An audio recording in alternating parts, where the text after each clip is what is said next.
మొదటి హామీ మహాలక్ష్మి. ఏం చెప్పిండ్రు?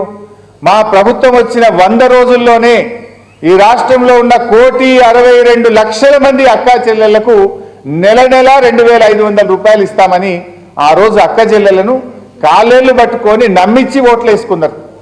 మరి 100 రోజులు కాదు కదా, నీ పాలనకు 365 రోజులైనా మహాలక్ష్మి అమలు కాలేదు. కనీసం ఎప్పటి నుంచి ఇస్తారో కూడా చెప్పలేనటువంటి పరిస్థితి. ఇక ఇందిరమ్మ పథకం కింద సంవత్సరానికి 4,50,000 ఇల్లు కట్టామన్నారు.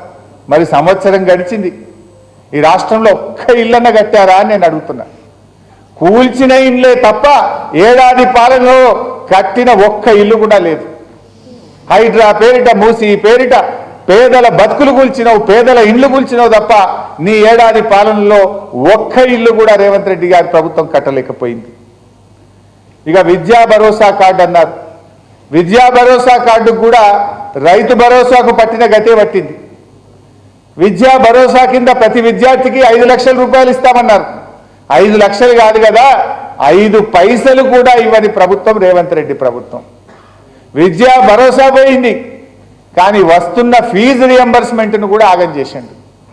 కరోనా లాంటి కష్టకాలంలో కూడా ప్రతి సంవత్సరం కేసీఆర్ గారు 2,500 కోట్ల రూపాయల ఫీజు రియంబర్స్మెంట్ ఇస్తే రేవంత్ రెడ్డి గారి ఏడాది పాలనలో ఒక్క నయా పైసా కూడా ఫీజు రియంబర్స్మెంట్కు ఇవ్వకుండా ఇవాళ విద్యార్థుల ఉసురు పోసుకుంటున్నాడు రేవంత్ రెడ్డి గారు.